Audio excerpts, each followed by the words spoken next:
નમસ્કાર મિત્રો, હું છું જયેશ હિરપરા. કૃષિ મિત્ર ચેનલમાં આપનું હાર્દિક સ્વાગત છે. આજે વાત કરવાની છે કે સોયાબીન વિશેની. સોયાબીનમાં કઈ જાત વાવવી અને કયું ખાતર પાયામાં વાવવું. હવે સોયાબીનમાં આમ જોઈએ તો કે એટલી બધી બહુ પુષ્કળ જાત આપણે ગુજરાતમાં પ્રચલિત નથી. મહારાષ્ટ્ર અને એમપીમાં ઘણી બધી અલગ અલગ પ્રકારની જાત વવાય છે. હવે ગુજરાતમાં જોઈએ તો કે જૂની જાત જે વવાતી હોય JS 335 નામની જે વેરાયટી વર્ષોથી હોય છે, એનો ફાયદો એ છે કે એ બહુ લેટ જો વાઢવાનું થાય તો એની શીંગું ફાટી નથી જતી, પછી બહુ ખરતી નથી અને ઉત્પાદનમાં પણ સારું રહે છે, રોગ પ્રતિકારક શક્તિ પણ સારી છે. ત્યાર પછી ગુજરાત યુનિવર્સિટીની જે વેરાયટીઓ હતી, ગુજરાત સોયાબીન 1 અને 2, એમાં વહેલા મોડું થાય તો એ શીંગું ફાટી જાય છે, અથવા એવું થાય છે કે નીચેની શીંગું પાકી ગઈ હોય તે ફાટી જાય છે, ઉપરની કાચી હોય છે. ત્યાર પછી મહારાષ્ટ્રની એક જે ફુલે વિશ્વવિદ્યાલયની વેરાયટી આવેલી છે, ફુલે કરી, એ જે વેરાયટી છે KDS 726, એ વેરાયટીઓ હમણાં છેલ્લા 4-5 વર્ષથી ગુજરાતમાં ઘણી બધી પ્રચલિત છે. પ્રાઇવેટ કંપનીઓ જે વેચે છે એમાં પણ આ KDS 726 હોય છે. એમાં પ્રાઇવેટ કંપનીની વાત કરીએ તો કેસરી સીડની કે સંગમ કરીને એક વેરાયટી આવે છે, એ KDS 726ના સેગમેન્ટની વેરાયટી છે. એટલે આમાંથી કોઈ પણ એક વેરાયટી છે એ આપણે વાવી શકીએ. બિયારણનો દર છે એ 1 એકરે 20 થી 25 કિલો, એટલે કે વીઘે 10 થી 12 કિલો પ્રમાણેની ભલામણ છે. પછી વિસ્તાર વાઇઝ થોડું ઘણું આગળ પાછળ બિયારણનો દર કરતા હોય છે. બિયારણ આમાં સેન્સિટિવ પણ ઘણું બધું છે કે જ્યારે 10 થી વધારે બેગની થપ્પી પડેલી હોય તો નીચેની બેગ છે એ ઉગાવો લેતી નથી. ત્યાર પછી બીજું એ છે કે બેગ જ્યારે છે ભરવામાં કે ઉતારવામાં જ્યારે ઘા કરવામાં આવે છે તો 1-2 ફૂટથી પછડાટ થાય છે, તો ત્યારે પણ એમાં ઉગાવો છે એ જતો રહેતો હોય છે. એટલે ઘણી વખત એવી ફરિયાદો આવતી હોય કે એક જ લોટની 20 બેગ હતી તો 20 બેગમાંથી 2-3 બેગો નથી ઉગી, બાકીની ઉગી છે, અથવા 2-3 જ ઉગી છે, બાકીની નથી ઉગી. તો આ બધી વધારે સેન્સિટિવ છે. બીજું, જ્યારે મગફળીમાં આપણે ફૂગનાશક અને જંતુનાશકનો પટ મારીએ છીએ, એમ સોયાબીનમાં કોઈ પણ પટ મારવાની ભલામણ નથી, કેમ કે પટ મારશું એટલે થોડી ઘણી પછડાટની હિસાબે, થોડું ઘણું પટની હિસાબે જર્મિનેશન સાવ આવતું જ નથી. બીજું, જેમ મગફળી છે એ જ રીતે સોયાબીન છે એ સિમ્બી કુળની વનસ્પતિ છે, એટલે કે ફેબેસી ફેમિલીની છે. વૈજ્ઞાનિક નામ ગ્લાયસિન મેક છે. હવે આમાં મગફળી અને સોયાબીનમાં આમ જોઈએ તો કે ઘણી બધી સિમિલારિટી છે કે મગફળીમાં પ્રોટીન, કાર્બોહાઈડ્રેટ અને ફેટી એસિડ છે.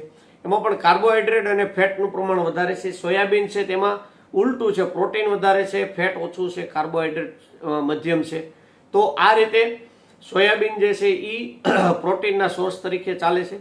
બીજું, માર્કેટમાં જે કાંઈ આપણે પ્રોટીનના ડબ્બા કે પ્રોટીન પાવડર બાળકો માટે કે જે વેચાય છે એમાં મોસ્ટ ઓફ સોયાબીન જ હોય છે.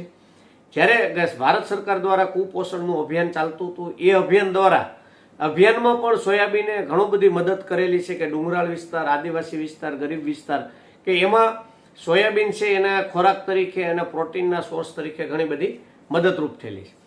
હવે સિમ્બી કુળની વનસ્પતિ હોવાથી નાઇટ્રોજનના પ્રમાણની જરૂરિયાત ઓછી છે. ફોસ્ફરસ અને પોટાશની, સલ્ફરની, ફેરસની આની જરૂરિયાત વધારે રહે છે. હવે નાઇટ્રોજન છે એ શરૂઆતમાં થોડો ઘણો આપવાની જરૂરિયાત હોય છે. હવે ખાતરની વાત કરીએ તો કે જો DAP આપવાનું હોય તો DAP 1 એકરે 25 કિલો અને પોટાશ 1 એકરે 20 થી 25 કિલો, પ્લસ સલ્ફર 3 થી 4 કિલો, આ બધું મિક્સ કરીને વાવી શકાય. જો DAP ન હોય અને 12-32-16 આપણે લેવું હોય તો 12-32-16 1 એકરે 25 કિલો અને 25 થી 50 કિલો સિંગલ સુપર ફોસ્ફેટ, કેમ કે ફોસ્ફરસની જરૂરિયાત વધારે હોય છે. 12-32-16 અને સિંગલ સુપર, તો પોટાશની જરૂરિયાત રહેતી નથી, તો ખાલી સલ્ફર. ને ઘણી વખત એવું થાય કે ભાઈ હાલો DAP નથી મળતું, 12-32 નથી મળતું, તો 1 એકરે 50 કિલો સિંગલ સુપર ફોસ્ફેટ ને 25 કિલો એમોનિયમ સલ્ફેટ અને સલ્ફર, આવી રીતે અલગ અલગ કોમ્બિનેશન આપણે જે વાત કરીએ છીએ એ પ્રમાણે હોય છે. મગફળીમાં જેવી રીતે આપણે ભલામણ કરેલી છે એવી રીતે આમાં સેમ ડોઝ છે એ ભલામણ કરી શકાય. બીજું એ થાય કે શેના વાડાના આપણે સોયાબીન વાવવાના. જો શિયાળે ચણા હોય તો ફોસ્ફરસનું પ્રમાણ વધારવું પડે.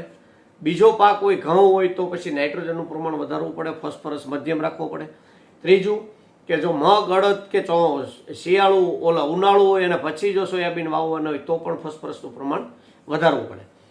બીજું એ છે કે જૈવિક ખાતર આની સાથે આપવા કે નહીં. જો બહુ વહેલું વાવેતર કરવાનું હોય તો જૈવિક ખાતર જે છે એમાં બેક્ટેરિયા જે હોય છે એ મરી જાય છે. એટલે વાવણી થયા પછી અઠવાડિયા પછી આપણે NPK કન્સોર્ટિયાવાળું ખાતર છે જેમ કે મેલોક્ઝા NPK 4G, ત્યાર પછી માઇકોરાઇઝાવાળું ખાતર છે જેમ કે માઇકોલી, આ બે ખાતર વરસાદ થઈ ગયા પછી અઠવાડિયા પછી આપણે થડની બાજુમાં કે મૂળની બાજુમાં આપી શકાય છે કે જેથી બીજા રાસાયણિક ખાતર જે પડ્યા છે એ લેવડાવવામાં કામ કરે. ત્યારે પાયામાં જે છે કે આપણે જેમ વાત કરી એ પ્રમાણે ખાતર આપી શકાય. વિશેષ માહિતી જોતી હોય તો આ ડિસ્પ્લે ઉપર જે નંબર બતાવવામાં આવ્યો છે એની ઉપર ફોન કરી વિશેષ માહિતી પણ મેળવી શકો છો. બીજું વોટ્સએપ ઉપર ફોટા નાખી અને પણ તમે માહિતી મેળવી શકો છો. આ વિડીયો સારો લાગ્યો હોય તો અન્ય ગ્રુપમાં શેર કરો અને અમારી ચેનલ સાથે જોડાયેલા રહો. નમસ્કાર.